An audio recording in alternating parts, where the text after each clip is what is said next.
प्रश्न है, पद क्रम की दृष्टि से निम्नलिखित में से कौन सा वाक्य शुद्ध है? तो कौन सा वाक्य शुद्ध है वो दोस्तों अपने को यहाँ पर बताना है। तो यहाँ पर आप देखिएगा, ऑप्शन को देखिए। प्रधानमंत्री के साथ 3 मंत्री और 4 संसद थे, ठीक है।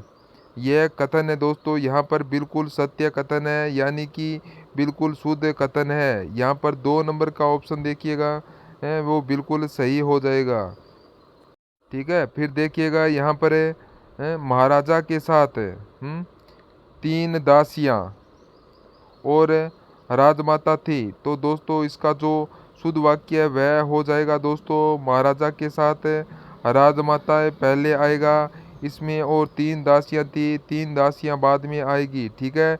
तो यहाँ पर इसमें शुद्ध वाक्य दूसरा बी ऑप्शन है वो आएगा, ठीक है। नेक्स्ट क्वेश्चन है, इनमें से किस विकल्प में वाक्यांश के लिए सही शब्द नहीं है? बताइए, वाक्यांश के लिए सही शब्द है वह कौन सा नहीं है, वो अपने को बताना है दोस्तों। यहाँ पर देख सकते हैं आप, देखिए हैं तो बिना पलक झपकाए निमिलित, यह गलत हो जाएगा दोस्तों। बिना पलक झपकाए ये वाक्यांश के लिए जो शब्द होगा वह दोस्तों, एक तो होगा एनिमे से बोल सकते हैं, एनिमे से हैं, ठीक है, एनिमे से भी बोल सकते हैं, और एक है निर निर्निमेय से भी बोल सकते हैं, ठीक है। निर्निमेय से, निर्निमेष भी बोल सकते हैं, निर्निमेय से। यहाँ पर निर्निमेष निमिलित वो गलत दे रखा है, तो यहाँ पर आपका डी ऑप्शन है वो बिल्कुल राइट हो जाएगा, ठीक है। चलिए नेक्स्ट क्वेश्चन है, किस विकल्प में हिंदी परिभाषिक शब्द सही नहीं है? दोस्तों यहाँ पर आप देख सकते हैं, देखिए यहाँ पर आपको देख सकते हैं क्या दे रखे हैं कि पहला है कि पोलिंग बूथ का हो जाएगा दोस्तों मतदान बूथ। पोलिंग बूथ का क्या हो जाएगा? मतदान बूथ, ठीक है। सही नहीं है पूछा है, तो यहाँ पर है दोस्तों पोलिंग बूथ का क्या हो जाएगा? मतदान बूथ, बिल्कुल सही। पोलिंग का हो जाएगा, पोलिंग का हो जाएगा इसमें मतदान, ठीक है। क्या होगा? पोलिंग का मतदान है। फिर फिर पोलिंग ऑफिसर मतदान अधिकारी, और पोलिंग स्टेशन मतदान केंद्र, ठीक है। तो यहाँ पर इसमें राइट आंसर हो जाएगा। वो देखिए यहाँ पर पोलिंग दे रखा है, ध्यान से देखिएगा दोस्तों। PWOING दे रखा है, और ऊपर वाले में अंदर देखिएगा, बाकी में 3 ऑप्शन में पोलिंग की स्पेलिंग क्या है? POLL है, और इसके अंदर क्या है? POOI। तो यहाँ पर POOLING, तो यहाँ पर गलत है स्पेलिंग, ठीक है। तो यहाँ पर इसमें राइट आंसर क्या हो जाएगा? तो यहाँ पर बी ऑप्शन है वो बिल्कुल सही हो जाएगा। सही, यह गलत दे रखा है, ठीक है, बी ऑप्शन, ठीक है। चलिए नेक्स्ट क्वेश्चन है, डिस्क्रिप्सी शब्द के लिए हिंदी समानार्थक शब्द क्या है? तो डिस्क्रिप्सी शब्द के लिए हिंदी समानार्थक शब्द क्या है? तो दोस्तों इसका जो हिंदी समानार्थक शब्द हो जाएगा वो हो जाएगा विसंगति। यहाँ पर को क्या हो जाएगा? इसका समानार्थक शब्द है वो विसंगति हो जाएगा, विसंगति। तो यहाँ पर आपका बी ऑप्शन है वो बिल्कुल राइट हो जाएगा, ठीक है। नेक्स्ट क्वेश्चन है, निम्न में से किस क्रमांक में पेट में दाढ़ी होना मुहावरे का सही अर्थ है? पेट में दाढ़ी होना यानी कि छोटी आयु में ही चालाक और बुद्धिमान होना। तो यहाँ पर अपना जो राइट हो जाएगा वो हो जाएगा वो है इसमें दोस्तों बाल्यावस्था में ही समझदार होना। ए ऑप्शन आपका बिल्कुल राइट होगा, ए ऑप्शन आपका राइट होगा। नेक्स्ट क्वेश्चन है, निम्न में से कौन सा संधि विच्छेद या संधि शब्द सही है? बताइए कौन सा संधि शब्द सही है, वह अपने को यहाँ पर बताना है दोस्तों। यहाँ पर आप देख सकते हो, तो तो यहाँ पर आपको बताना है। तो यहाँ पर क्या है, प्रतीक्षा, प्रति प्लस इच्छा। तो बिल्कुल सही। नहीं नहीं, यहाँ पर देखिए प्रति प्लस इच्छा, ठीक है। यहाँ पर प्रति, इसमें ई बड़ी आएगी दोस्तों, ठीक है। तो यहाँ पर ये गलत हो जाएगा।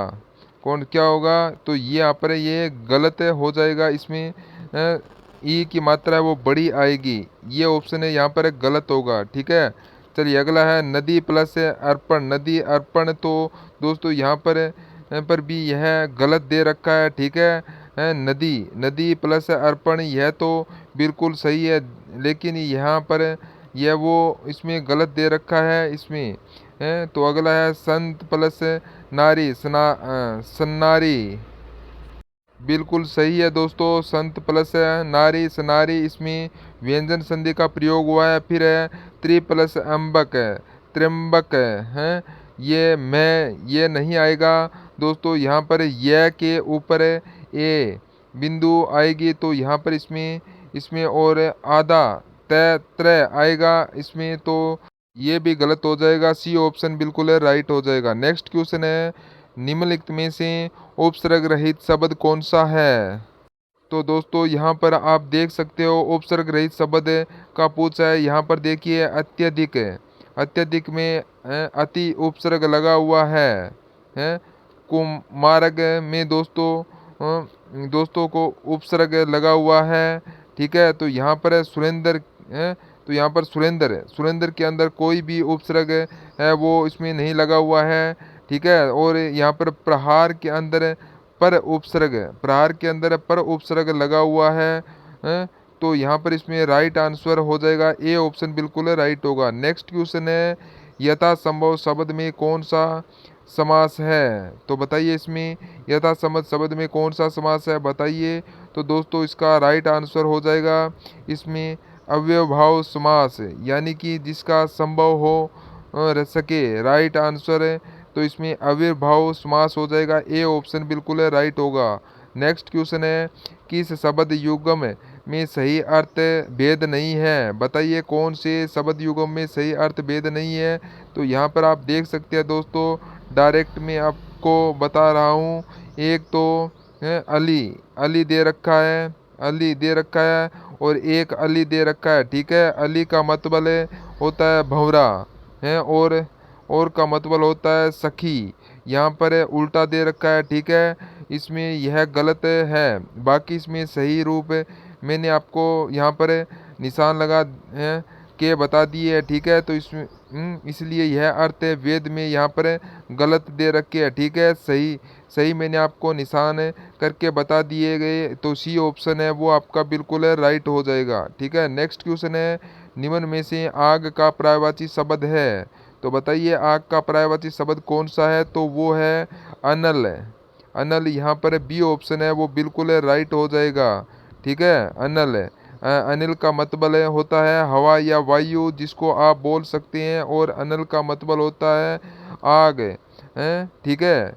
नेक्स्ट क्वेश्चन देखिएगा, निम्न में से तिमर का विलोम शब्द क्या होगा। तिमर का विलोम शब्द है वह दोस्तों क्या हो जाएगा। तिमर का विलोम शब्द अंधकार होता है, सॉरी, तिमर का अर्थ होता है अंधकार होता है, ठीक है। और तिमर का जो विलोम है वो दोस्तों आलोक होगा। क्या होगा, आलोक होगा। तिमर का विलोम शब्द है वो आलोक होगा। आलोक का अर्थ होता है प्रकाश। तो यहाँ पर इसका राइट हो जाएगा डी ऑप्शन, ठीक है। नेक्स्ट क्वेश्चन है, निम्न में से क्रमांक में सही शब्द शुद्ध है। बताइए कौन से क्रमांक में सभी शब्द शुद्ध है। तो यहाँ पर आप देख सकते हैं आजीविका और आशीर्वाद, यह शब्द है दोस्तों, यह बिल्कुल शुद्ध है। आजीविका और आशीर्वाद बिल्कुल सही है। डी ऑप्शन आपका राइट हो जाएगा।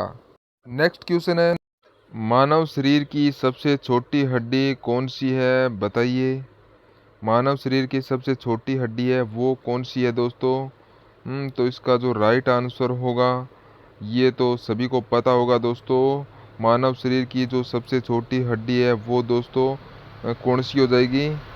तो वो है आपके स्टेपीज। कौन सी स्टेपीज है, स्टेपीज यहाँ पर ए ऑप्शन है इसका बिल्कुल सही उत्तर हो जाएगा। और यह जो हड्डी है ये दोस्तों मानव के कान में उपस्थित होती है। ठीक है, कहाँ पर? मानव के कान में। और यह उसमें याद रखना। और यहाँ पर है फीमर। फीमर है, देख रखा है यहाँ पर, वो सबसे लंबी हड्डी होती है। ठीक है, मानव शरीर की सबसे लंबी हड्डी है वो कौन सी है? तो वो फीमर है। ठीक है, और यह मानव की जांग में पाई जाती है। तो यहाँ पर इसमें सबसे छोटी हड्डी के बारे में पूछ रखा है, वो स्टेपीज है। ए ऑप्शन आपका राइट होगा। चलिए नेक्स्ट क्वेश्चन है, लोहा तत्व का सबसे अच्छा स्रोत माना जाता है। तो लोहा स्रोत तत्व का जो सबसे अच्छा स्रोत है माना जाता है, तो दोस्तों वो क्या माना जाता है? तो दोस्तों वो हो जाएगा हमारी हरी सब्जियां माना जाता है। दोस्तों राइट आंसर हो जाएगा यहाँ पे सी ऑप्शन। ऑप्शन बिल्कुल सही उत्तर हो जाएगा। ठीक है, नेक्स्ट क्वेश्चन है, निम्न में से कौन सा या कौन से लिंग संलग्न रोग है? बताइए कौन से लिंग संलग्न रोग है, बताइए। तो यहाँ पर आपके सामने जो ऑप्शन दे रखी है कूट भाषा में दोस्तों, तो आपने को उत्तर देना है दोस्तों। इनमें आप देख सकते हैं, देखिए एक तो वर्णाधता है और हीमोफीलिया। वर्णाधता, हीमोफीलिया, स्टेरिया, जापानी इंसेफेलाइटिस है।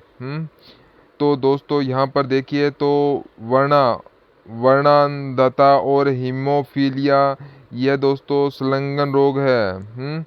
और ठीक है, तो यहाँ पर अपना इसमें राइट आंसर हो जाएगा, यानी कि जन्मजात रोग। तो यहाँ पे इसमें ए और बी है सही है। और इसके अंदर कूट भाषा के अंदर अपने को दोस्तों क्या हो जाएगा इसमें, कौन सा?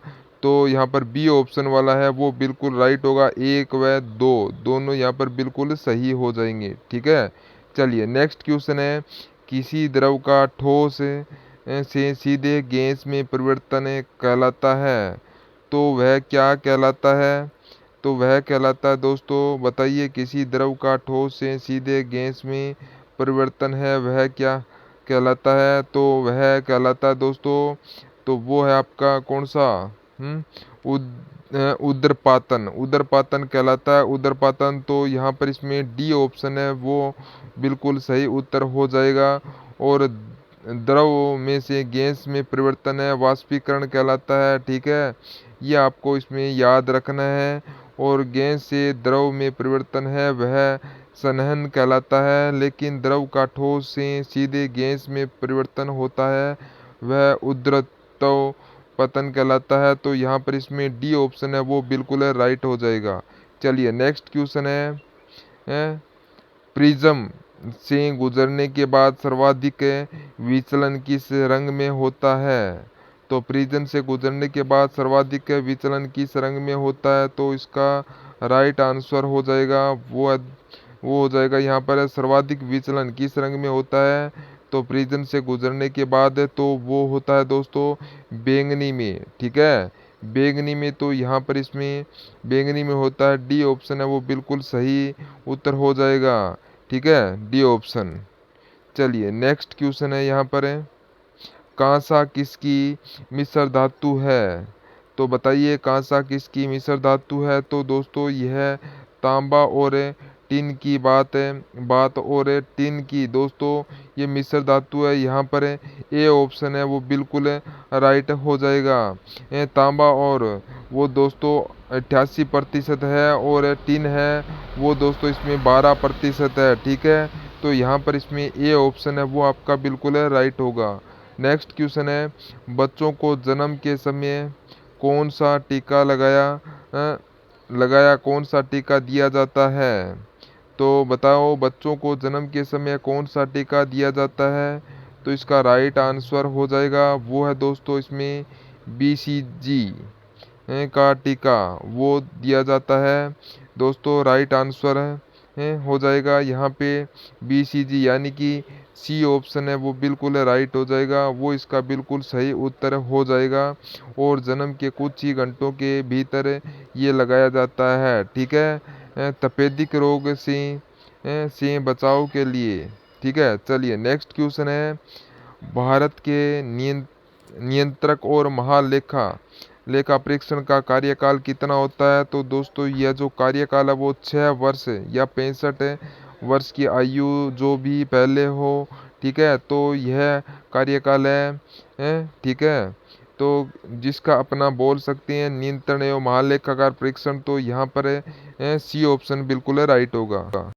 नेक्स्ट क्वेश्चन है, निम्न में से कौन लगातार 2 कार्यकाल तक उपराष्ट्रपति के पद पर रहे? बताइए कौन कौन उपराष्ट्रपति के पद पर 2 कार्यकाल तक लगातार? तो इसका सही उत्तर हो जाएगा वह दोस्तों कौन सा? तो वो होगा यहाँ पर doctor S Radhakrishnan. Doctor S Radhakrishnan यह दोस्तों लगातार 2 कार्यकाल तक उपराष्ट्रपति रहे, ठीक है। तो इसके अलावा अगर मैं बात करूं तो दोस्तों एक व्यक्ति और अहमद अंसारी, ठीक है, यह भी दोस्तों लगातार 2 कार्यकाल तक उपराष्ट्रपति रहे। इनके अलावा की बात कर रहा हूँ मैं, ऑप्शन में जो भी की देने रखा है अहमद अंसारी, ठीक है।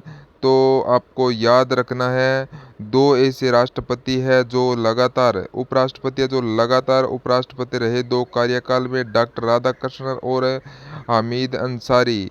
तो यहाँ पर ए ऑप्शन है वो बिल्कुल सही हो जाएगा। कौन सा होगा? ए ऑप्शन आपका यहाँ पर बिल्कुल राइट हो जाएगा, ठीक है दोस्तों। चलिए नेक्स्ट क्वेश्चन है, तो यहाँ पर देखिएगा, लोकसभा अध्यक्ष की शक्तियों के संदर्भ में सत्य नहीं है।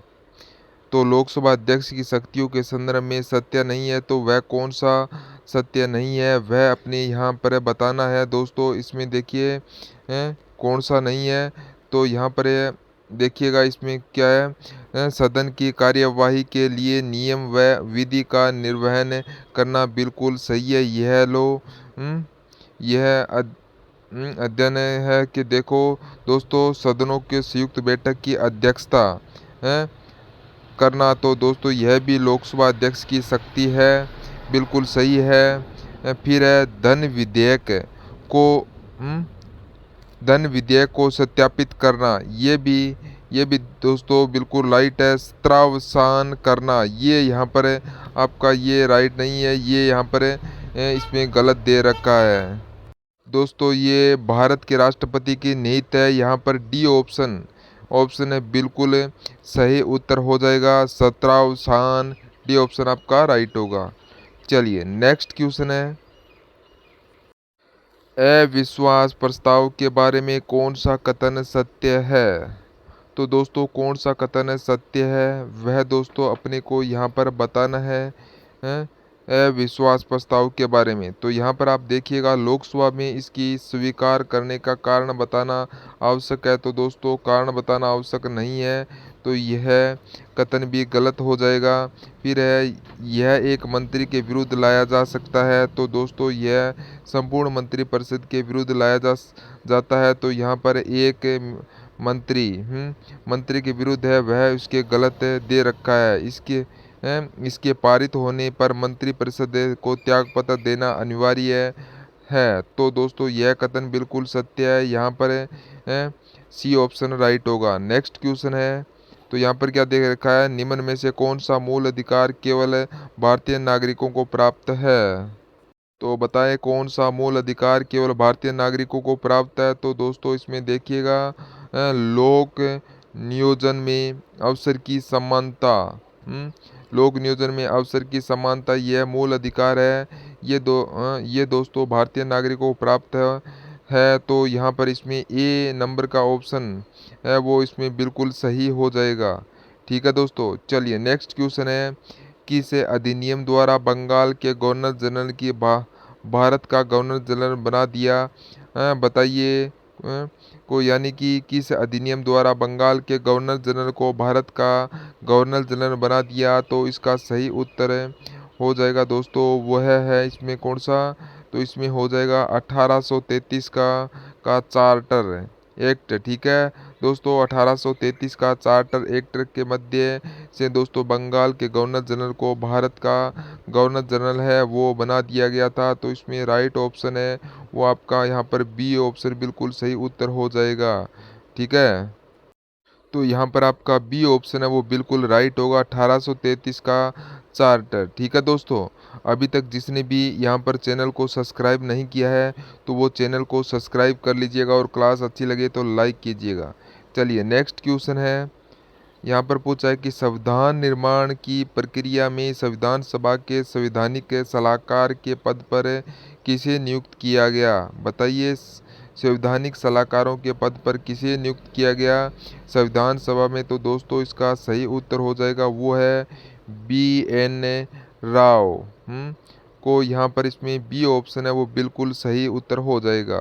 चलिए नेक्स्ट क्वेश्चन है, निम्न में से असंगत युग्म का चयन करना है। एक तरफ है तो अभिलेख है और दूसरी तरफ है शासक है। दोस्तों यहाँ पर देखिए तो यहाँ पर क्या दे रखा है, गिरनार अभिलेख है, ठीक है। यह संघ शासक रुद्र दाम से संबंधित है। यहाँ पर गौतमी बल श्री है वो दोस्तों इसमें गलत दे रखा है, ठीक है। रुद्र दामन से संबंधित है दोस्तों ये संघ शासक है। और यहाँ पर देखिएगा भीतरी स्तंभ लेख है, भीतरी स्तंभ लेख है यह स्कंदगुप्त है, स्कंदगुप्त से संबंधित है। मदसौर अभिलेख है यह यशोधर्मन से संबंधित है। और हाथी गुफा अभिलेख है यह खारवेल से संबंधित है। तो यहाँ पर है पे असंगत है वो ए ऑप्शन है वो यहाँ पर असंगत दे रखा है, ठीक है। नेक्स्ट क्वेश्चन है, निम्न में से कौन सा विद्वान कनिष्क के दरबार में निवास करता था? बताइए कौन सा विद्वान कनिष्क के दरबार में निवास करता था? तो यहाँ पर सही उत्तर हो जाएगा वो है दोस्तों इसमें देखिएगा कनिष्क के दरबार में अश्व घोष, वसुमित्र और नागार्जुन जैसे विद्वान थे और चरक जैसे चिकित्सक भी निवास करते थे। तो यहाँ पर नागार्जुन है, कौन सा नागार्जुन है वो इसका राइट आंसर हो जाएगा। कौन सा होगा, नागार्जुन यहाँ पर बिल्कुल राइट आंसर होगा। यहाँ पर आपका डी ऑप्शन वो बिल्कुल सही होगा।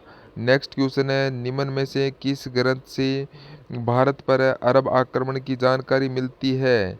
तो बताएं, अरब आक्रमण की जानकारी है वो दोस्तों मिलती है, इसका सही उत्तर हो जाएगा वो है दोस्तों कौन सा, चंचनामा ग्रंथ है ये, ठीक है। यह फारसी ग्रंथ है चंचनामा, इसमें अपने को जानकारी मिलती है भारत पर अरब आक्रमण की। तो यहाँ पर आपका जो बी ऑप्शन है वो बिल्कुल राइट हो जाएगा, ठीक है दोस्तों। चलिए नेक्स्ट क्वेश्चन है, यहाँ पर आपके लिए भूमि की पैमाइश करने वाला दिल्ली का प्रथम शासक कौन था? बताइए, भूमि की पैमाइश करने वाला दिल्ली का प्रथम शासक है वह कौन था? वह था दोस्तों अलाउद्दीन खिलजी। कौन था? अलाउद्दीन खिलजी, सी ऑप्शन आपका बिल्कुल राइट हो जाएगा। नेक्स्ट क्वेश्चन है, भारत में हिंदी में प्रकाशित होने वाला पहला समाचार पत्र कौन सा था? तो भारत में हिंदी में प्रकाशित होने वाला पहला समाचार पत्र है वो कौन सा था?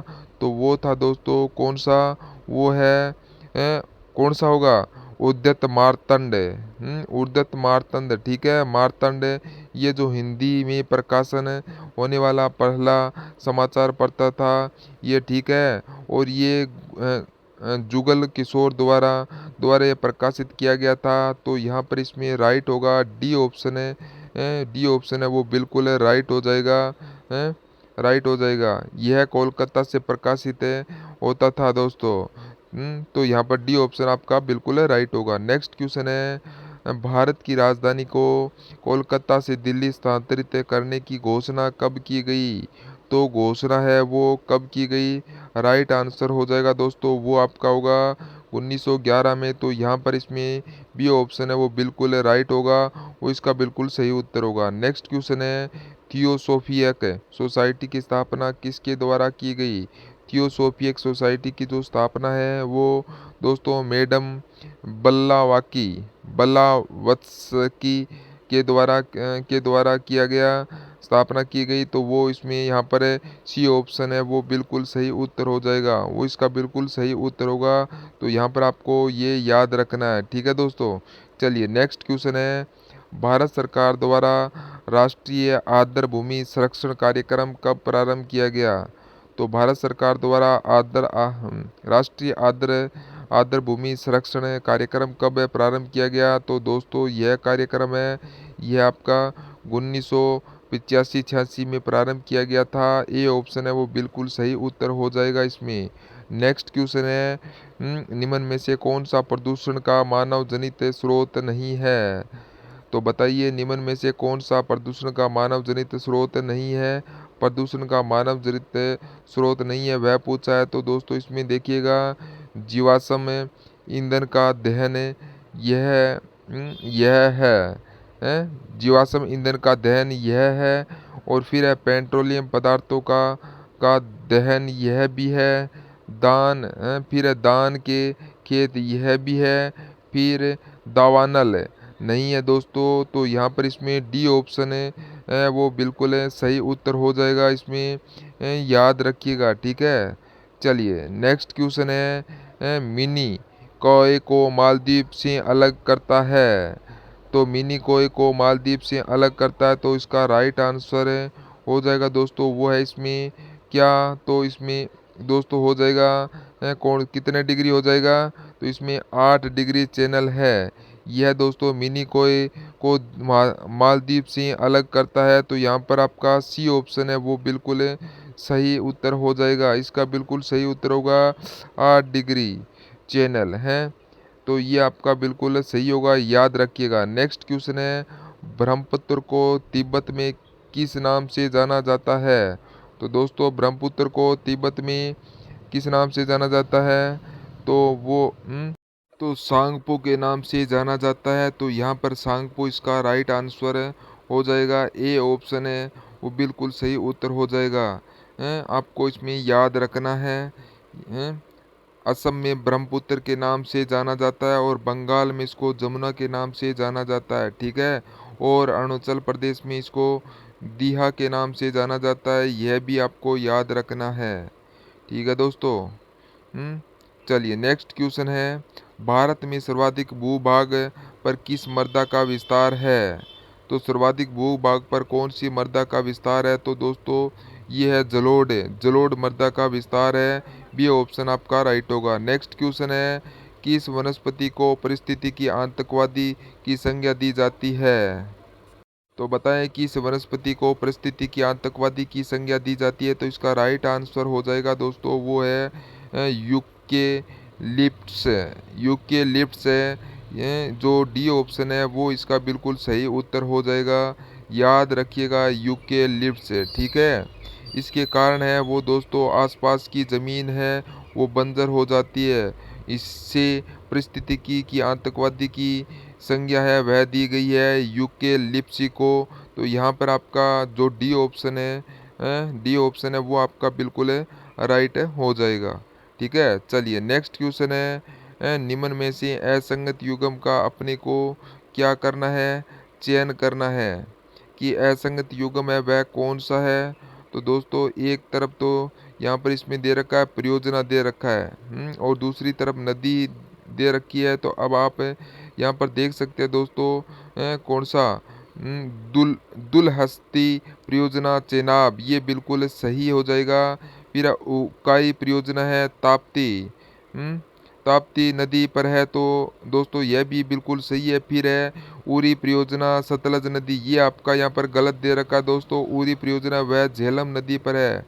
झेलम दोस्तों जम्मू कश्मीर में झेलम नदी पर है। और पोंग बांध परियोजना है यह दोस्तों व्यास नदी है, प्योंग बांध परियोजना है यह व्यास नदी पर है। तो यहाँ पर बिल्कुल सी ऑप्शन है वो यहाँ पर आपका बिल्कुल राइट हो जाएगा, ठीक है। नेक्स्ट क्वेश्चन है, तो यहाँ पर है संभवतः वर्ष 2027 में अंतरिक्ष में भेजे जाने वाले चंद्रयान 4 मिशन में भारत किस देश की अंतरिक्ष एजेंसी का सहयोग प्राप्त करेगा?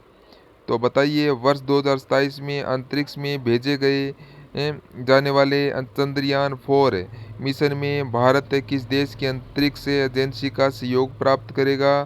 तो इसका राइट आंसर हो जाएगा वो दोस्तों कौन सा? जापान है, जापान यहाँ पर है, तो यहाँ पर आपका जापान हो जाएगा। सी ऑप्शन है वो बिल्कुल सही उत्तर हो जाएगा आपका, सी ऑप्शन जापान, याद रखिएगा। ठीक है, नेक्स्ट क्वेश्चन है, हाल ही में सुप्रीम कोर्ट में जजों की लाइब्रेरी में लगाई गई न्याय की देवी की मूर्ति को किसके द्वारा तैयार किया गया है? बताइए, हाल ही में सुप्रीम कोर्ट में जजों की लाइब्रेरी में लगाई गई न्याय की देवी की मूर्ति को किसके द्वारा तैयार किया गया है? तो इसका सही उत्तर हो जाएगा वो है दोस्तों ये विनोद गोस्वामी के द्वारा तैयार की गई है। किसके द्वारा तैयार की गई है? तो वो आपकी विनोद गोस्वामी के द्वारा तैयार की गई है। तो यहाँ पर आपका बी ऑप्शन है वो बिल्कुल राइट हो जाएगा, विनोद गोस्वामी। ठीक है दोस्तों, बी ऑप्शन आपका बिल्कुल सही उत्तर होगा। नेक्स्ट क्वेश्चन है, प्रतिष्ठित अमेरिकी पत्रिका फोक्स द्वारा जारी की गई भारत के शीर्ष 100 अमीर लोगों की सूची 2024 में शीर्ष 10 अमीर लोगों में एकमात्र महिला कौन है? 10 अमीर लोगों में एकमात्र महिला है वो कौन है? तो दोस्तों इसका राइट आंसर हो जाएगा वो है जिंदल सावित्री। कौन है? जिंदल। तो यहाँ पर इसमें राइट हो जाएगा, कौन सा होगा? सावित्री जिंदल। डी ऑप्शन है वो इसमें बिल्कुल सही उत्तर हो जाएगा, सावित्री जिंदल। ये आपको यहाँ पर याद रखना है दोस्तों, सावित्री जिंदल। डी ऑप्शन आपका बिल्कुल सही होगा। ठीक है, चलिए नेक्स्ट क्वेश्चन है, वर्ष 2024 में आश्विन नवरात्रा के अवसर पर प्रधानमंत्री नरेंद्र मोदी द्वारा लिखे गए माँ दुर्गा को समर्पित गरबा गीत को क्या गरबा गीत का नाम क्या है? बताइए। तो दोस्तों इसमें गरबा गीत का नाम है वो है, कौन सा हो जाएगा? तो वो आपका होगा आवंती कलाए, आवंती कलाए। तो यहाँ पर इसमें ए ऑप्शन है वो बिल्कुल राइट हो जाएगा, आवंती कलाए। तो ये आपको यहाँ पर याद रखना है। नेक्स्ट क्वेश्चन है, यूनेस्को ने भारत के किस शहर को आधिकारिक तौर पर भारत के पहले साहित्यिक शहर का दर्जा दिया है? तो यूनेस्को ने भारत के किस शहर को आधिकारिक तौर पर भारत के पहले साहित्यिक शहर का दर्जा दिया है? तो इसका सही उत्तर हो जाएगा वो दोस्तों, कौन सा? तो वो आपका हो जाएगा कोझिकोड। कोझिकोड, ठीक है, कोझिकोड। तो यहाँ पर इसमें सही उत्तर होगा, उत्तर हो जाएगा सी ऑप्शन है वो बिल्कुल सही उत्तर होगा इसमें, कोझिकोड। कोझिकोड है, ये आपको यहाँ पर याद रखना दोस्तों। ठीक है, और फटाफट तरीके से चैनल को सब्सक्राइब कर दीजिएगा। चलिए नेक्स्ट क्वेश्चन आपके लिए, मेरी पॉलिसी मेरे हाथ अभियान का संबंध निम्न में से किस योजना से है? तो बताएं, मेरी पॉलिसी मेरे हाथ अभियान का संबंध निम्न में से किस योजना से है? तो इसका जो राइट आंसर हो जाएगा वो है प्रधानमंत्री फसल बीमा योजना। तो यहाँ पर आपका डी ऑप्शन है वो बिल्कुल राइट होगा। नेक्स्ट क्वेश्चन है यहाँ पर रीति के संदर्भ में निम्नलिखित कथनों पर विचार कीजिएगा। रीति के संदर्भ में निम्नलिखित कथनों पर दोस्तों अपने को विचार करना है और अपने को बताना है कि दोस्तों कौन सा कथन है वो इसमें सही है, कौन सा कथन है वो दोस्तों इसमें सही है। अब दोस्तों इसमें आप देख सकते हैं, देखिएगा इसका पूरा नाम institute for transformation and innovation है। तो इसका पूरा नाम क्या है? Rajasthan institute for transformation and innovation है। बिल्कुल सही बात है, ये बिल्कुल सही बात है। और इसके अध्यक्ष मुख्यमंत्री होते हैं दोस्तों, बिल्कुल सही है। और इसके मुख्य कार्यकारी अधिकारी राज्य के मुख्य सचिव होते हैं। तो यह गलत हो जाएगा दोस्तों। यहाँ पे आपको बताऊँ तो यह रीति है, ठीक है, उसके अध्यक्ष राजस्थान के मुख्यमंत्री होते हैं, लेकिन इसमें मुख्य कार्यकारी अधिकारी है वह राज्य के मुख्य सचिव नहीं, आयोग विभाग के प्रशासनिक सचिव होते हैं। तो यहाँ पर इसमें सी ऑप्शन है वो बिल्कुल सही हो, ये सी ऑप्शन है वो गलत दे रखा है। हाँ तो दोस्तों यहाँ पर 3 नंबर का ऑप्शन है वो यहाँ पर गलत दे रखा है। बाकी है कौन सा जो कथन सत्य है, तो वो 1 व 2 है, ये सत्य है। ठीक है दोस्तों, तो यहाँ पर कौन सा ऑप्शन है? सी ऑप्शन वो बिल्कुल राइट होगा, 1 व 2। ठीक है, चलिए नेक्स्ट क्वेश्चन है, देश का पहला 5 वाइल्ड लाइफ सफारी वाला शहर है। तो बताइए देश का पहला वाइल्ड लाइफ सफारी वाला शहर है तो वो कौन सा है? तो वो है दोस्तों कौन सा? जयपुर। यहाँ पर बी ऑप्शन है वो बिल्कुल राइट हो जाएगा, इसका बिल्कुल सही उत्तर हो जाएगा जयपुर, इसका बिल्कुल सही उत्तर है। ठीक है दोस्तों, चलिए नेक्स्ट क्वेश्चन है। राजस्थान के सूचना प्रौद्योगिकी विभाग और आई स्टार्ट के सहयोग से शुरू की गई डिजिटल राजस्थान यात्रा राज्य के किन जिलों से होकर गुजरी? बताइए राजस्थान के सूचना प्रौद्योगिकी विभाग और आई स्टार्ट के सहयोग से शुरू की गई डिजिटल राजस्थान यात्रा राज्य के किन जिलों से होकर गुजरी? तो यहाँ पर इसका जो सही उत्तर हो जाएगा वो है जयपुर, जोधपुर, अजमेर, कोटा, उदयपुर, कोटा से होकर गुजरी दोस्तों। तो यहाँ पर आपका ए ऑप्शन है वो बिल्कुल राइट होगा। चलिए नेक्स्ट क्वेश्चन है। राजस्थान में वन फूल जनजाति डिजाइन स्टूडियो कहाँ स्थापित किया गया है? तो बताइए राजस्थान में वन फूल जनजाति डिजाइन से स्टूडियो है वह कहाँ स्थापित किया गया है? तो इसका इसका दोस्तों यह स्टूडियो है यह उदयपुर है। कहाँ पर है? उदयपुर में दोस्तों यह स्थापित किया गया है। तो उदयपुर के अंदर है ये स्थापित किया गया वन फूल जनजातीय डिजाइन स्टूडियो।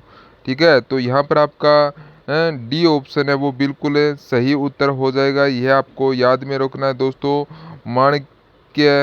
माणक्य लाल वर्मा आदि जनजातीय शोध एवं प्रशिक्षण संस्थान, ठीक है, में स्थापित किया गया है यह वन फूल जनजाति डिजिटल स्टूडियो उदयपुर में। तो यहाँ पर डी ऑप्शन राइट होगा। नेक्स्ट क्वेश्चन है।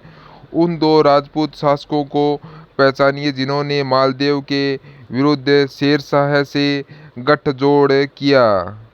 बताइए उन दो राजपूत शासकों को पहचानिए जिन्होंने मालदेव के विरुद्ध शेरशाह से गठजोड़ किया। तो दोस्तों उसके नाम है, एक तो बिरमदेव है, बिरमदेव मंडेतिया, और एक है राव कल्याण मल। तो यहाँ पर आपका जो सी ऑप्शन है वो बिल्कुल राइट हो जाएगा। सी ऑप्शन बिल्कुल सही उत्तर हो जाएगा आपका बिरमदेव और राव कल्याण मल। ठीक है दोस्तों, चलिए नेक्स्ट क्वेश्चन है। मारवाड़ से निष्कासन के बाद दुर्गादास को मेवाड़ राज्य में क्या पद दिया गया? तो बताइए दोस्तों क्या पद दिया गया था? तो यहाँ पर इसका जो राइट आंसर हो जाएगा वह यहाँ पर आपका होगा कौन सा है? हाकिम। हाकिम का पद दिया गया दोस्तों। मारवाड़ से निष्कासित के बाद दुर्गादास को मेवाड़ राज्य में क्या पद दिया गया? हाकिम का पद दिया गया। तो यहाँ पर बी ऑप्शन है राइट होगा। चलिए नेक्स्ट क्वेश्चन है। किस इतिहासकार ने हल्दी घाटी के युद्ध को गोगुनंदा के युद्ध के नाम से पुकारा है? तो किस इतिहासकार ने हल्दी घाटी के युद्ध को गोगुनंदा के युद्ध के नाम से पुकारा है? तो इसका सही उत्तर हो जाएगा दोस्तों वह इसमें कौन सा? तो वो है इसमें हल्दी घाटी। घाटी के युद्ध को हल्दी घाटी के युद्ध को गोगुनंदा का युद्ध हल्दी घाटी के युद्ध को गोगुनंदा का युद्ध है वो दोस्तों बदायूनी ने कहा, यानी कि अब्दुल अकादिर बदायूं ने हल्दी घाटी के युद्ध को गोगुनंदा का युद्ध कहा। यहाँ पर आपका ए ऑप्शन है वो बिल्कुल राइट हो जाएगा। कर्नल जेम्स टोड ने मारवाड़ में थर्मल पैली कहा, और अबुल फजल ने खमनोर का युद्ध का किसको? हल्दी घाटी के युद्ध को। तो यहाँ पर ए ऑप्शन है वो आपका इसमें बिल्कुल राइट होगा, अब्दुल कादिर बदायूनी। ठीक है, नेक्स्ट क्वेश्चन है। राजस्थान के राज्यपाल में निम्न में से कौन सी शक्ति निहित नहीं है? तो बताइए राजस्थान के राज्यपाल में निम्न में से कौन सी शक्ति निहित नहीं है? तो दोस्तों कौन सी शक्ति निहित नहीं है?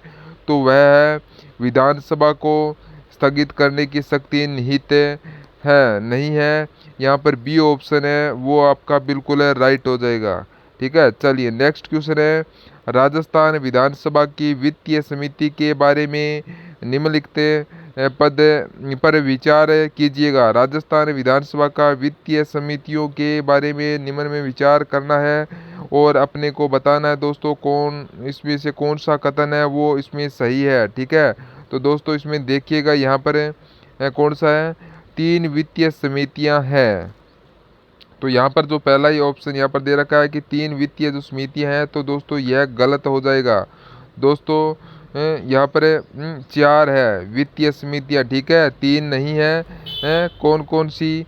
जैसे कि नंबर 1 पर लोक लेखा समिति है, दूसरे पर सार्वजनिक उपक्रम समिति, तीसरे पर प्राक्कल समिति का, और चौथी है प्राक्कल समिति का, ठीक है।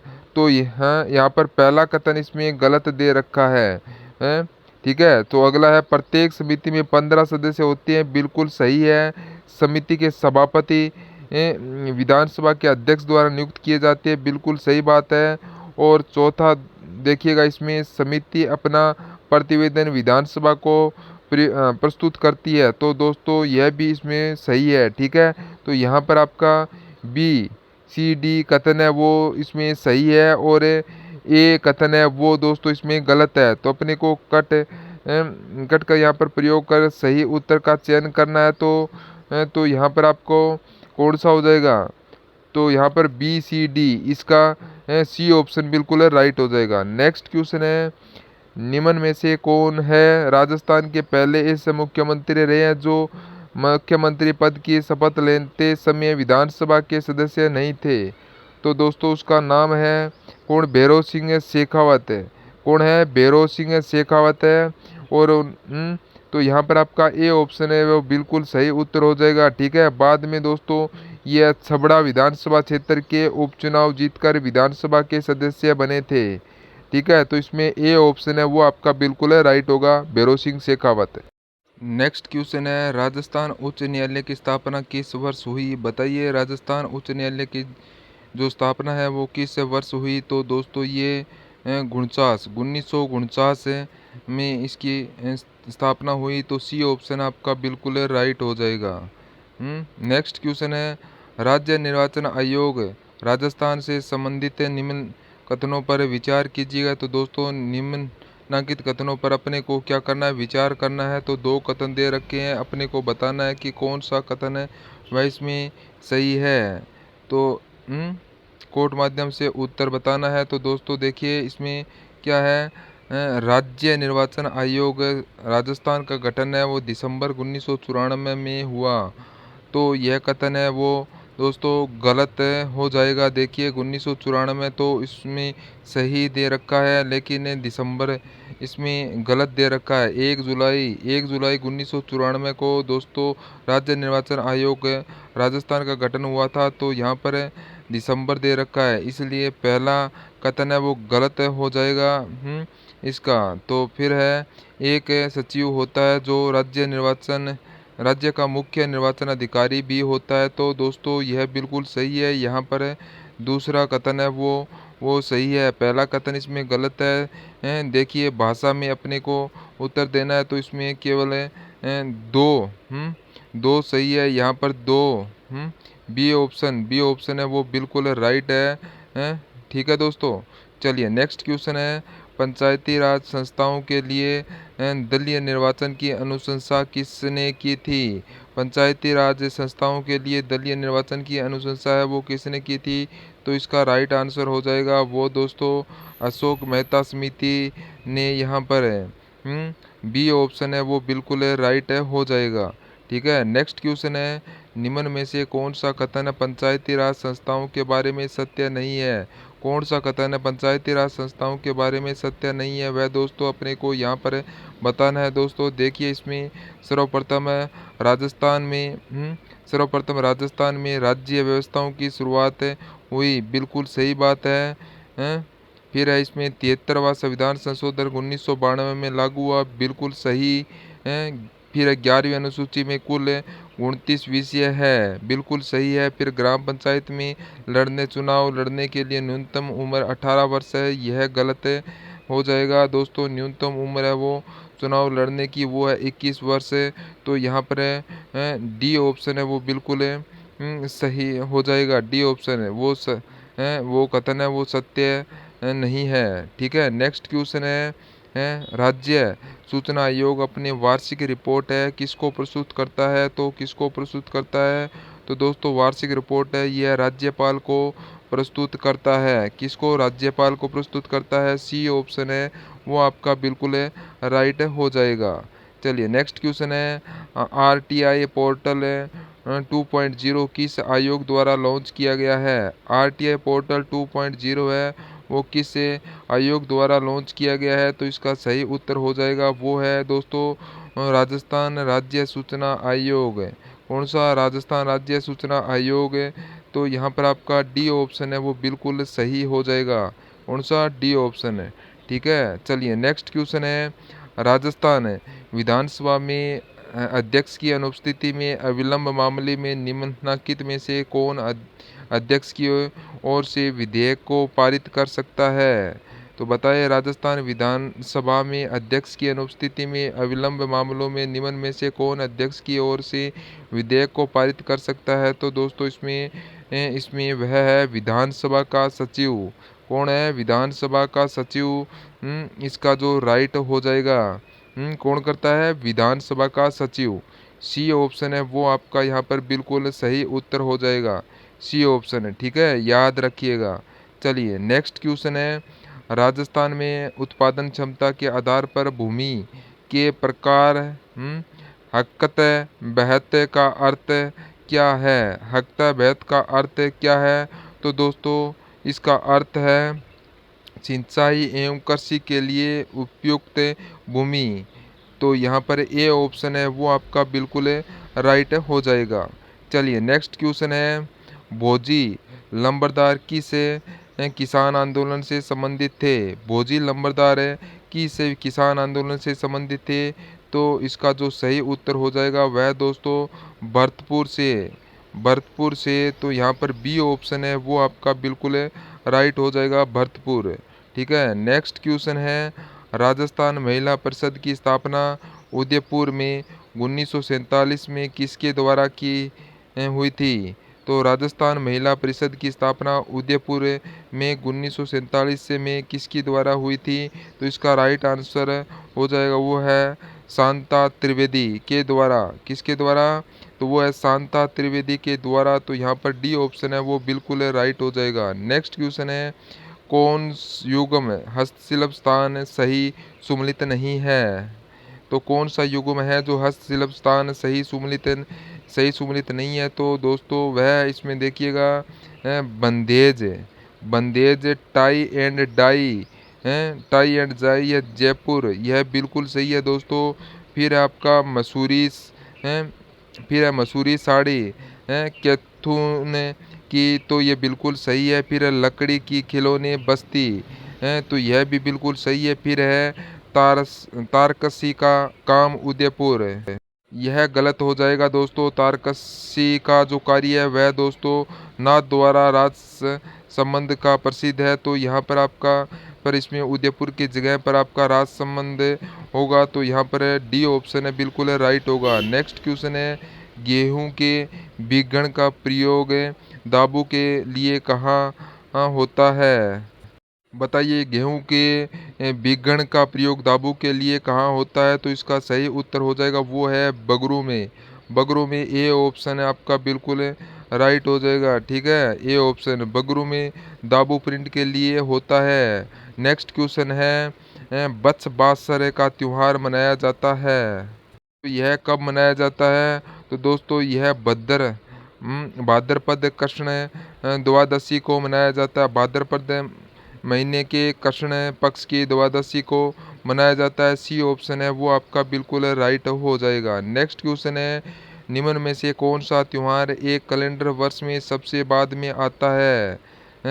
विक्रम संवत के अनुसार बताइए कौन सा त्योहार एक कैलेंडर वर्ष के विक्रम संवत के अनुसार में सबसे बाद में आता है? तो वो आता है दोस्तों होली। तो यहाँ पर इसमें कौन सा आता है? तो वो आपका आता है होली आता है। तो होली होगा यहाँ पर बिल्कुल राइट आंसर हो जाएगा। कोई भी क्वेश्चन गलत नहीं करेगा। ए ऑप्शन है वो आपका बिल्कुल राइट हो जाएगा। ए ऑप्शन ठीक है, बिल्कुल ठीक है दोस्तों। चलिए तो सभी फटाफट तरीके से एक बार जो चैनल को सब्सक्राइब कर दीजिएगा। चलिए नेक्स्ट क्वेश्चन है। तो यहाँ पर आपसे क्या देखा है कि निम्न में से किसने जयपुर के नाथों का प्रभाव समाप्त कर रामानंदी हैं भक्ति परंपरा स्थापित की? बताइए किसने जयपुर में नाथों का प्रभाव समाप्त कर रामानंदी भक्ति परंपरा स्थापित की? तो यहाँ पर इसका राइट आंसर हो जाएगा वह दोस्तों इसमें कौन सा हो जाएगा? प्यारी स्वामी। प्यारी स्वामी इसका बिल्कुल राइट आंसर हो जाएगा। तो यहाँ पर आपका ए ऑप्शन है वो आपको यहाँ पर बिल्कुल राइट हो जाएगा। ठीक है, नेक्स्ट क्वेश्चन है, निम्न में से कौन सा संप्रदाय प्रमुख मंदिर या पीठ असंगत युगम है? तो वो अपने को यहाँ पर बताना है दोस्तों। यहाँ पर अपना आप देख सकते हैं। तो यहाँ पर आपका है अलखिया संप्रदाय की जो प्रधान पीठ है वो बिलाड़ जोधपुर दे रखा है, ये गलत दे रखा है। ठीक है दोस्तों, अलकिया संप्रदाय के प्रवर्तक है वह लालगिरी जी है और इसकी जो प्रधान पीठ है वो बीकानेर में है। कहाँ पर है? बीकानेर में। तो यहाँ पर दोस्तों बिलाड़ जोधपुर है वो गलत दे रखा है। और फिर है निरंजनी, ये कहाँ पर है? ये बीकानेर में है, बीकानेर के अंदर। ये आपको यहाँ पर ध्यान रखना है। ठीक है दोस्तों, फिर है निरंजनी संप्रदाय की जो प्रधान पीठ है वह दोस्तों गाड़ा गांव डीडवाना। लालदास संप्रदाय की दो लोधी संप्रदाय दोदी दुबई अलवर संप्रदाय दातड़ा भीलवाड़ा। तो यहाँ पर ये ऑप्शन आपका बिल्कुल राइट हो जाएगा। नेक्स्ट क्वेश्चन है, नेमिनाथ 12 मासा संबंधित है? तो दोस्तों बताइए नेमिनाथ 12 मासा संबंधित है? तो दोस्तों यह एक ग्रंथ है। ठीक है, और इसकी रचयिता है वो है कवि पालन है। कौन है? कवि पालन इसके रचयिता है। तो कवि पालन, तो यहाँ पर आपका बी ऑप्शन है वो बिल्कुल सही उत्तर हो जाएगा। ठीक है, नेक्स्ट क्वेश्चन है, मध्यकाल में खनगा एक प्रकार का था? खनगा दोस्तों यह सिर का पहनावा यानी कि सिर की पगड़ी थी दोस्तों। तो यहाँ पर इसमें कौन सा हो जाएगा? सिर का पहनावा। डी ऑप्शन आपका बिल्कुल राइट होगा। नेक्स्ट क्वेश्चन है, मांगीलाल मिस्त्री का संबंध किस कला से है? तो मांगीलाल मिस्त्री का संबंध है वो दोस्तों कौन सी कला से है? तो वो है कावड़ से संबंधित है। ये बस्सी चित्तौड़गढ़ से इसका संबंध है। तो डी ऑप्शन आपका राइट होगा। नेक्स्ट क्वेश्चन है, 1933 में कलकत्ता में आयोजित अखिल भारतीय मारवाड़ी महिला सम्मेलन की अध्यक्षता किसने की? तो बताएं 1933 में कोलकाता के आयोजित अखिल भारतीय मारवाड़ी महिला सम्मेलन की अध्यक्षता वह किसने की? तो वो की थी दोस्तों इसमें कौन किसने? जानकी देवी बजाज ने। बी ऑप्शन आपका राइट होगा। नेक्स्ट क्वेश्चन है, श्रीमती रमा देवी राजस्थान के किस किसान आंदोलन से संबंधित रही? तो यहाँ पर इसका सही उत्तर हो जाएगा वह दोस्तों बिजोलिया से संबंधित रहे। किससे? श्रीमती रमा देवी राजस्थान के कौन से किसान से? बिजोलिया से। बी ऑप्शन आपका राइट होगा। नेक्स्ट क्वेश्चन है, सूची फर्स्ट को सूची सेकंड में सम्मिलित करना है। सूची फर्स्ट में दोस्तों यहाँ पर जिला और सूची सेकंड में यहाँ पर पर्यटन स्थल है। तो सूची सेकंड में पर्यटन स्थल है दोस्तों, यहाँ पर आपको देखना है। देखिए यहाँ पर अलवर में क्या है दोस्तों? तो यहाँ पर अलवर में दोस्तों आप यहाँ पर क्या हो जाएगा?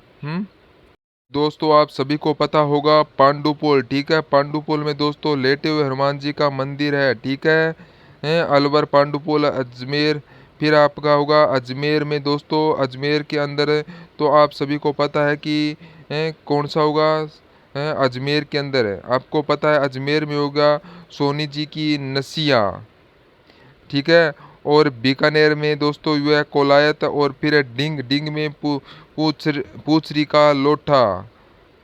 तो यहाँ पर अपना राइट आंसर है कौन सा हो जाएगा यहाँ पर है? तो इसमें कौन सा अपना कौन सा ऑप्शन है वो यहाँ पर बिल्कुल राइट हो जाएगा कोट भाषा के अनुसार है। तो यहाँ पर आपका हो जाएगा कौन सा? तो वो है सी ऑप्शन बिल्कुल राइट हो जाएगा। नेक्स्ट क्वेश्चन है, निम्नलिखित में से कौन सा सर्वोच्च पर्वत शिखर है? बताइए दोस्तों सर्वोच्च पर्वत शिखर है वह कौन सा है दोस्तों? तो इसमें से अपने को बताना है। तो दोस्तों इनमें से सर्वोच्च पर्वत शिखर है वह खो। ठीक है, कौन सा हो जाएगा? खो है, इसकी ऊंचाई है 920 मीटर, ठीक है। तो यहाँ पर आपका सी ऑप्शन है वो बिल्कुल राइट हो जाएगा। फिर है सायरा की दोस्तों इसमें 900 मीटर, ठीक है। और दोस्तों यहाँ पर सायरा की 900 मीटर है। और दोस्तों यहाँ पर जो डोरा है, डोरा पर्वत की दोस्तों है वो है 869 है 869 मीटर मीटर, ठीक है। और फिर है रोजा भाकर है की है, तो रोजा भाकर है 730 मीटर, ठीक है। तो यहाँ पर आपका सी ऑप्शन है वो बिल्कुल सही हो जाएगा। नेक्स्ट क्वेश्चन है, निम्नलिखित में से कौन सा क्रम पर्वत चोटियों एवं उसकी ऊंचाई के अवरोही क्रम के अनुसार सही है? तो दोस्तों यहाँ पर अपन देख सकते हैं अवरोही क्रम के अनुसार अपने को जमाना है। तो दोस्तों इसमें सबसे पहले आएगा कौन सा आएगा यहाँ पर सबसे पहले?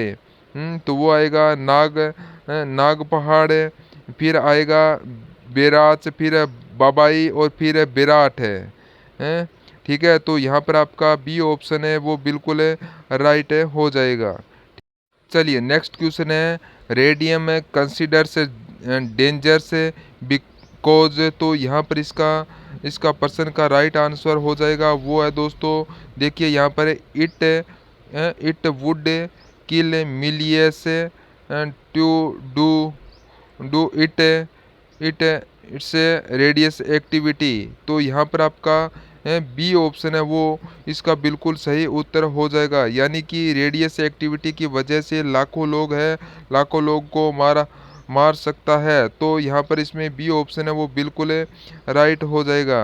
हैं पैसेज पढ़ोगे तो इसका उत्तर आसानी से आपको मिल जाएगा, ठीक है। नेक्स्ट क्वेश्चन है आपका, why is a radium very costly, बताइए। तो दोस्तों क्योंकि यह कुछ स्थानों पर यह उपलब्ध है, ठीक है। तो यहाँ पर इसमें राइट आंसर क्या हो जाएगा? तो वो है it is a found in A small qualities. तो यहाँ पर आपका कौन सा हो जाएगा? It is a found is a small quality. तो यहाँ पर आपका बी ऑप्शन है वो बिल्कुल राइट हो जाएगा। कौन सा? बी ऑप्शन है, ठीक है। चलिए नेक्स्ट क्वेश्चन है, what quality of A radium is worth A 1000 pound of A gold. तो दोस्तों इसका राइट आंसर हो जाएगा, यानी कि इसमें आपको बताऊं रेडियम की जो सिर्फ 1 पाउंड की मात्रा है वो गोल्ड के 1000 पाउंड के समान। तो यहाँ पर इसका राइट आंसर हो जाएगा वो है इसमें कौन सा हो जाएगा? वो है 1 पाउंड ऑफ इट, इसका राइट आंसर होगा कौन सा? Pound of it. तो यहाँ पर आप ध्यान से देखिएगा, पाउंड ऑफ इट, तो यहाँ पर सी ऑप्शन है वो बिल्कुल राइट हो जाएगा, ठीक है। चलिए नेक्स्ट क्वेश्चन है, how much radium is there in all the world, how much radium is there in all the world. तो दोस्तों यहाँ पर इसका राइट आंसर क्या हो जाएगा? वह इसमें ओनली ए फ्यू सफन फल से। तो यहाँ पर ओनली ए फ्यू फन फल से। तो यहाँ पर आपका डी ऑप्शन है वो बिल्कुल सही उत्तर हो जाएगा, यानी कि दुनिया भर में सिर्फ कुछ चम्मच भर स्पून फुल से, यानी कि चम्मच भर मात्रा में यह दोस्तों रेडियम है। तो यहाँ पर इसमें डी ऑप्शन है वो यहाँ पर आपका बिल्कुल राइट आंसर हो जाएगा। नेक्स्ट क्वेश्चन है, what do scientist hope to learn. तो दोस्तों यानी कि साइंटिस्ट से क्या सीखने को की उम्मीद करते हैं दोस्तों? तो इसका राइट आंसर हो जाएगा वो है कि एक क्लाइमेट को दूसरे क्लाइमेट में कैसे बदलना जाएगा, ठीक है। तो यह एक तत्व को दूसरे तत्व में कैसे बदला जाए? तो दोस्तों यहाँ पर इसका राइट आंसर हो जाएगा वह how to change one elements into others. तो यहाँ पर ए ऑप्शन है वो यहाँ पर बिल्कुल सही उत्तर हो जाएगा, ए ऑप्शन, ठीक है। नेक्स्ट क्वेश्चन है, if I was he I wouldn't accept this gift. अब यहाँ पर कौन से पार्ट में एरर है? 4 ऑप्शन अपने पास में यहाँ पर दे रखे हैं दोस्तों। यहाँ पर देखिएगा, देखिए यहाँ पर इफ़ का प्रयोग हुआ है, यानी कि इमेजिन हो रहा है। दोस्तों इसमें, ठीक है। यदि इसका प्रयोग हो रहा है तो यहाँ पर आप देख सकते हैं, if I was he, is I was ही। तो दोस्तों यहाँ पर देखिए, वाज का नहीं, इसमें वर्क का प्रयोग होगा। तो यहाँ पर इसमें ए ऑप्शन है वो बिल्कुल राइट हो जाएगा। कौन सा? ए ऑप्शन है। नेक्स्ट क्वेश्चन है, Dharmpal will be remain in jail because of the other cases pending against him. तो दोस्तों यहाँ पर इसका राइट आंसर क्या हो जाएगा, बताइए। देखिए, Dharmpal will be remain in jail, Dharmpal will be remain in jail, ठीक है। तो यहाँ पर देखिए, विल रिमेन का यूज होगा दोस्तों इसमें, ठीक है। तो यहाँ पर बी ऑप्शन है, हाँ, बी का प्रयोग है इसमें नहीं होगा। तो इसमें ये एरर है। तो यहाँ पर आपका ए ऑप्शन है वो बिल्कुल सही उत्तर हो जाएगा। एरर बताना था तो अपने को, ठीक है। तो इसमें आपको बी यहाँ पर है, इसमें नहीं होगा। तो यहाँ पर एरर दे रखा है, ए ऑप्शन आपका बिल्कुल राइट हो जाएगा। नेक्स्ट क्वेश्चन है, देखिए यहाँ पर है क्या है, सिनोनिम बताना है, यानी कि समानार्थक शब्द बताना है। तो यहाँ पर देखिएगा, पोज। तो दोस्तों इसको, पोज का अर्थ क्या होता है? तो इसका मतलब होता है दोस्तों अनाधिकृत शिकार करना, ठीक है। तो इसमें जो समानार्थक शब्द हो जाएगा दोस्तों, वह इसमें होगा हट है, हंट। हंट इसका मतलब होगा शिकार करना। कौन सा हो जाएगा? हंट होगा, शिकार करना। तो यहाँ पर बी ऑप्शन है वो बिल्कुल सही हो जाएगा। नेक्स्ट क्वेश्चन है, गिव एटोनियम, यानी कि विलोम शब्द अपने को यहाँ पर बताना है। देखिए, प्लेसिड। प्लेसिड मतलब क्या होता है दोस्तों? इसका मतलब होता है शांत, ठीक है। और शांत का विलोम शब्द विलोम क्या होगा दोस्तों? तो यहाँ पर क्या होगा, यानी कि इसमें स्टोरी, ठीक है। तो यहाँ पर इसमें स्ट्रोम। तो यहाँ पर इसमें राइट आंसर होगा स्ट्रोम। स्ट्रोम, तो डी ऑप्शन है वो यहाँ पर इसका बिल्कुल सही उत्तर हो जाएगा। कौन सा होगा? स्ट्रोम होगा, ठीक है दोस्तों। चलिए नेक्स्ट क्वेश्चन है, give meaning of the following idioms, यानी कि मुहावरे से संबंधित है दोस्तों। यहाँ यह प्रश्न है, ठीक है। देखिए, एक कोड है, कॉक एंड बुल स्टोरी बताइए। तो दोस्तों इसका अर्थ है इसका अर्थ हो जाएगा हाँ, एन इमेजिनिंग स्टोरी। तो यहाँ पर इसमें राइट आंसर होगा एन इमेजिंग स्टोरी। तो यहाँ पर आपका बी ऑप्शन है वो बिल्कुल सही उत्तर हो जाएगा। बी ऑप्शन है।